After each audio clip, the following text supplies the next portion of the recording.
పుష్ప 2 మూవీని బ్యాన్ చేయండి. బాయ్‌కాట్ చేయండి. ఈ మూవీని ఎవరు చూడకండి.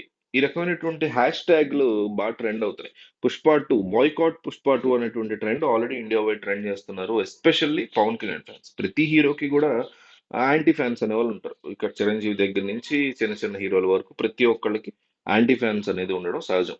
ఎందుకంటే ప్రతి ఫ్యాన్ బేస్‌లో కూడా ఎనీ ఫ్యాన్ బేస్ తీసుకుంటే ఇందాక చెప్పినట్టు మీరు ఏ ఫ్యాన్ బేస్ తీసుకున్నా 60-70% మంది మూర్ఖులే ఉంటారు. ఈగోయిస్టిక్ గా మా హీరో గొప్ప. అది కులం కావచ్చు, మతం కావచ్చు, డబ్బు కావచ్చు, ఆ ప్రాంతంలో వాళ్ళ హీరో వాళ్ళకి సంబంధించినోడు కావచ్చు, లేదా ఆ హీరోకి ఎప్పటి నుంచో ఇష్టం కాదు. ఈగో అన్నిటి మించి ఈగో అనేటువంటి ఒక కాన్సెప్ట్ తో హీరో పట్ల వ్యక్తి పూజ చేయడం. ఈ దేశంలో వ్యక్తి పూజ ఒక వ్యక్తిని ఆడే పెద్ద తోపులాగా ఎగబడడం ఆ వ్యక్తి కోసం అనేది మనోళ్ళు ఆమ్, బాగా జనరలైజ్ చేసే చాలా వరస్ట్ క్యారెక్టర్, చాలా వరస్ట్ హ్యాబిట్ అది. ఒక దేశానికి ఉండకూడనటువంటి నాన్ డిసిప్లిన్ థింగ్ ఏదన్నా అంటే ఒక వ్యక్తికి భజన చేయడం 24 గంటలు. అది పొలిటీషియన్ కావచ్చు, హీరో కావచ్చు. ఇండియా వైడ్ మీకు మోడీ, రాహుల్ గాంధీ అభిమానుల దగ్గర నుంచి మీకు చిన్న చిన్న సినిమా హీరోల అభిమానుల వరకు అదే ఇదితో బతుకుతూ ఉంటాం మనం. సో ఇప్పుడు ఈ బాయ్‌కాట్ పుష్ప 2 అనేటువంటి ట్రెండ్‌ని అసలు ఎందుకు ట్రెండ్ చేస్తున్నారు పవన్ కళ్యాణ్ ఫ్యాన్స్? నిజానికి ఇది ఎప్పుడు కదా! 'చెప్పన్ బ్రదర్' అన్నప్పుడు ఎప్పుడో అల్లు అర్జున్ అన్నప్పటి నుంచి కూడా కదా! నిజానికి 'చెప్పన్ బ్రదర్' అన్నప్పుడు అల్లు అర్జున్ చేసినటువంటి తప్పు నాకైతే పర్సనల్‌గా ఏమి అనిపియలే ఆ రోజు అప్పట్లో. ఎందుకంటే ప్రతి అడ్డమైన ఆడియో ఫంక్షన్‌కెళ్ళి Pawan Kalyan fans power star, power star అని అరవటం. అప్పట్లో ప్రభాస్ కూడా okay. I like power star అని చాలా ఇబ్బందికరంగా చెప్పాడు. ఇది పవన్ కళ్యాణ్ తప్పు కాకపోవచ్చు. కానీ అదే చెప్తున్నాగా ప్రతి ఫ్యాన్ బేస్‌లో 60-70% మూర్ఖులుంటారు. పవన్ కళ్యాణ్ ఫ్యాన్ బేస్‌లో కూడా ఉంటారు. అల్లు అర్జున్ ఫ్యాన్ బేస్‌లో కూడా ఉంటారు. ప్రభాస్ ఫ్యాన్ ఆళ్ళు ప్రతి ఫ్యాన్ బేస్‌లో ఉంటారు. సో వాళ్ళలో ఈ పవన్ కళ్యాణ్ ఫ్యాన్ బేస్ సంబంధించినట్టు కొంతమంది మరీ మూర్ఖత్వంగా ప్రవర్తించి సంబంధం లేని పవన్ కళ్యాణ్ వచ్చారు ఆడియో ఫంక్షన్ కంటే ఓకే. పవన్ కళ్యాణ్ రాని పవన్ కళ్యాణ్ సినిమాకి సంబంధించిన ఆడియో ఫంక్షన్ అన్నా ఓకే. అట్లా కాకుండా ప్రతి ఆడియో ఫంక్షన్‌కెళ్ళి, చిరంజీవి బర్త్‌డే ఫంక్షన్‌కెళ్ళి, సంబంధం లేని చోటకెళ్ళి పవర్ స్టార్, పవర్ స్టార్ అని అరిచి అదొక రకమైనటువంటి అన్నాయింగ్ థింగ్ లాగా తయారైంది. అప్పుడు చిరాకొచ్చి అల్లు అర్జున్ అప్పట్లో ఆహ్, చేసినటువంటి మాట అన్నటువంటి మాట అది 'చెప్పన్ బ్రదర్' అని. సరే అల్లు అర్జున్ గూడా ఏదో ఆ చిరాకులో అన్నారు. అక్కడితో అయిపోతే బావుండేది. కానీ అల్లు అర్జున్ రాను రాను అది ఆ మెగా ఫ్యాన్స్ ఆయన అన్న మాటల్ని పవన్ కళ్యాణ్ ఫ్యాన్స్ కాస్త సీరియస్‌గా తీసుకోవడం, అల్లు అర్జున్ టార్గెట్ చేయడం. ఈయన గూడా ఏదో ఫ్యానిజం లాగా ఈయన గూడా కాస్తంత దాన్ని పర్సనల్‌గా తీసుకోవడం. ఇంకా డిస్టెన్స్ పెరుగుతూ పెరుగుతూ వచ్చింది మెగా, అల్లు మధ్య ఎంతసేపు 'రామ్ చరణ్' వర్సెస్ ఇటు అల్లు అర్జున్ ఎవరు ఎదుగుతాడు పాన్ ఇండియా స్టార్‌గా అనేటువంటి ఫీలింగ్ వాళ్ళ మధ్య కూడా వచ్చుండొచ్చు. అల్లు అర్జున్, అల్లు అరవింద్ మధ్య నిజానికి ఎంతో మంచిగా ఉండేటువంటి ఫ్యామిలీస్. చిరంజీవి లేకపోతే వీళ్ళందరూ ఎక్కడి నుంచి వస్తారు? అల్లు రామలింగే సపోర్ట్ కూడా మెగాస్టార్ ఎదగడానికి ఉంది. ఎవరైనా ఒప్పుకుంటారు. కానీ మెగాస్టార్ అనేటువంటి ఒక అతిపెద్ద వృక్షం కిందే వెతికినోళ్ళు కదా వీళ్ళందరూ.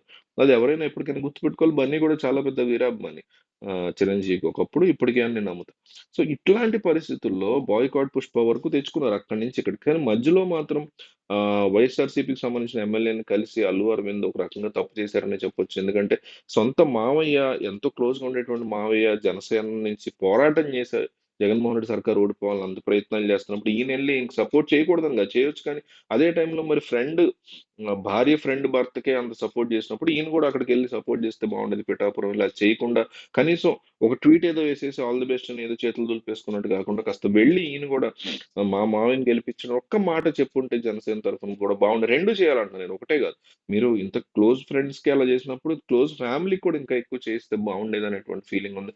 అక్కడి నుంచి ఇక్కడి వరకు వచ్చింది కదా! బాయ్‌కాట్ పుష్ప అనేది. కొంతమంది టికెట్స్‌ని రీజన్‌గా చూపిస్తున్నారు. టికెట్స్ అనేవి రీజన్ కాదు. కావాలనే పవన్ కళ్యాణ్ ఫ్యాన్స్‌లో కొంతమంది రీజన్ ఏం తెలియక అట్లా చెప్తున్నారేమో గానీ, టికెట్స్ అనేవి బాయ్‌కాట్ చేయడానికి ఒక సినిమా రీజన్ కాదు. నిజానికి ఒక మంచి డైరెక్టర్ తీస్తున్నటువంటి సినిమా. 'సుకుమార్' లాంటి ఒక తోపెస్ట్ డైరెక్టర్ ఇండియాకి వన్ ఆఫ్ ద బిగ్గెస్ట్ డైరెక్టర్‌గా ఎదిగాడు, ఎదగబోతున్నాడు ఇంకా సుకుమార్. అట్లాంటి వ్యక్తి తీసినటువంటి సినిమాని బాయ్‌కాట్ చేయడం అనేది మీ రాజకీయాల కారణంగా మీరు కాంటెంట్ పరంగా ఏమైనా తప్పుంటే ఖచ్చితంగా బాయ్‌కాట్ చేయండి. ఏదన్నా ఎవరిదైనా మనోభావాలు దెబ్బతినేది ఉంటే కొన్ని సినిమాలున్నాయి. 'పఠాన్' ఉంది. ఎవరిదో మనోభావాలు దెబ్బతినే ట్రెండ్ చేశారు గానీ బాయ్‌కాట్ అనేది ఇంకా ఎక్కువ పెద్ద హిట్ అయింది దానివల్ల. సో ఇది కూడా 'పుష్ప' కూడా గడిచినటువంటి 36 గంటల్లో 5,00,000 టికెట్లు అమ్ముడుపోయినాయి. సో బాయ్‌కాట్ అనేది మనం ఫన్నీగా అనుకోవడానికి బావుంటది తప్ప ఒక సినిమాని ఎవరు ఆపలేరు. సినిమాలో కాంటెంట్ ఉంటే ఆడతది. కాంటెంట్ లేదా తీసి అవతల పడేస్తారు జనాలు. దాని గురించి మనం పనిగట్టుకొని బాయ్‌కాట్ చేసిన అవసరం లేదు. మీరు బాయ్‌కాట్ చేసిన సరైన రీజన్స్ అన్నా ఉంటే బావుంటదని నాకనిపిస్తుంది. రీజన్ అయితే ఇక్కడ అసలేమీ లేదు. అల్లు అర్జున్ యొక్క వ్యక్తిగతంగా అతనేం తప్పు చేశాడని పవన్ కళ్యాణ్ ఫ్యాన్స్‌కి ఎవరికో అనిపిస్తే ఓకే. కానీ ఈ సినిమా వేల కోట్లు ఖర్చు పెట్టి తీసినటువంటి సినిమా. దీని మీద ఎన్నో జీవితాలు ఆధారపడి ఉన్న ఈ సినిమా హిట్ అయితే వాళ్ళకి ఇప్పుడు చిన్న చిన్న వర్క్ చేసే బాయ్స్ ఉంటారు. వాళ్ళని నేను 'పుష్ప 2'కి పని చేశానని చెప్పుకోవడం అనేది రేపొద్దున సినిమా హిట్ అయిన తర్వాత రేపొద్దున ఇంకో సినిమాలో ఇంకో బెటర్ పొజిషన్‌కి అతనికి ఆఫర్ వచ్చే అవకాశం ఉంటది. ఇవన్నీ ఆలోచించకుండా మనం ఒక వ్యక్తి మీద ఉన్నటువంటి కోపం వల్ల ఒక సినిమానే బ్యాన్ చేశానంటాం చాలా షీర్ ఫూలిష్‌నెస్. ఇదే అల్లు అర్జున్ ఫ్యాన్స్ రేపు ఇంకో పవన్ కళ్యాణ్ సినిమాకి ఇట్లా చేసినా ఇదే వర్తిస్తది. ఇక్కడ ఎవరో ఏంటి అనేది గాదు.